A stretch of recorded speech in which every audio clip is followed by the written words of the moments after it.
deeply passionate soul, I am certain. Tell me, madame, who is the man who's with her and her husband? Oh, that's Mr. Pennington. I believe he's some sort of financial advisor. Oh, what an entrance!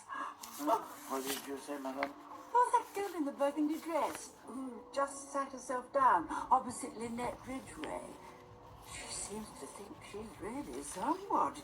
Here's your book, Mother. I'll inscribe it for you, Monsieur Poirot. Will you take a drink, mademoiselle? No, nothing. Thank you. Fearless, unconventional, passionate. That's the way the publishers summed it up. Here you are, Monsieur Poirot. I am honored, madame. One lemonade, one Benedict. Thank you. And there is a note for you from the American lady. She said it was most urgent. Oh, thank you. Oh, thank you, monsieur.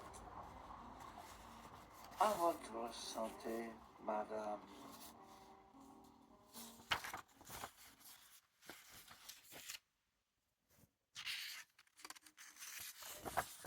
You know who I am, Monsieur Poirot. Yes, madame, I know exactly who you are. And I've heard a great deal about you, and I know you are a very clever man.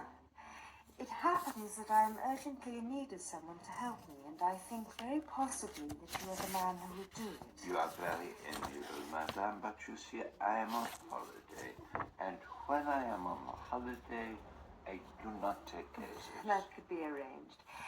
Monsieur Poirot, I am being subjected to an intolerable persecution. My own idea was to go to the police about it, but my husband seems to think that they would be powerless to do anything. Perhaps if you could explain a little further? The matter is perfectly simple. Before I met my husband, he was engaged to a Miss de Belfort. She was also a friend of mine. My husband broke off his engagement to her. They were not suited in any way. She, I am sorry to say, took it rather hard. She made certain, threats, to which I paid very little attention. But instead she has adopted the extraordinary course of following us about wherever we go. A rather unusual form of revenge. You are, I understand, on your honeymoon. Yes. The first time she appeared was in Venice. Then we understood she was going to Palestine, but when we got to Mina House, she was there, waiting for us. And now? We came up the Nile by boat. When she wasn't aboard, I thought she had stopped being so childish. But when we got here, she was here, waiting for us. And you are afraid that this state of things may continue? There must be some way of stopping it.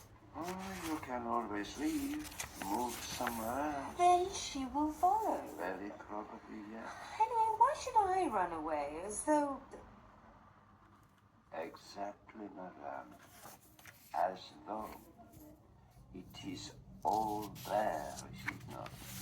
What do you mean? Why do you mind so much, madame? I don't deny that Jackie was passionately in love with Simon.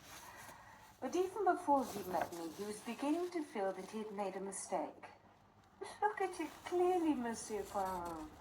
Simon discovers that it is I whom he loves, not Jackie. What is he to do? Be heroically noble and marry a woman he doesn't care for, and ruin 3 lives in the process? I admit that it was terribly hard on Jackie, and I'm terribly sorry about it, but there it is. It was inevitable. I wonder. What do you mean? It is very sensible, very logical, all that you say, but it does not account for one thing. What is that? Your profound sense of guilt. How dare you? But I do dare, madame. I suggest that although you may have endeavored to gloss over the fact to yourself, you did deliberately set about taking Mr. Doyle away from your friend. I suggest that the initiative came from you, not from him.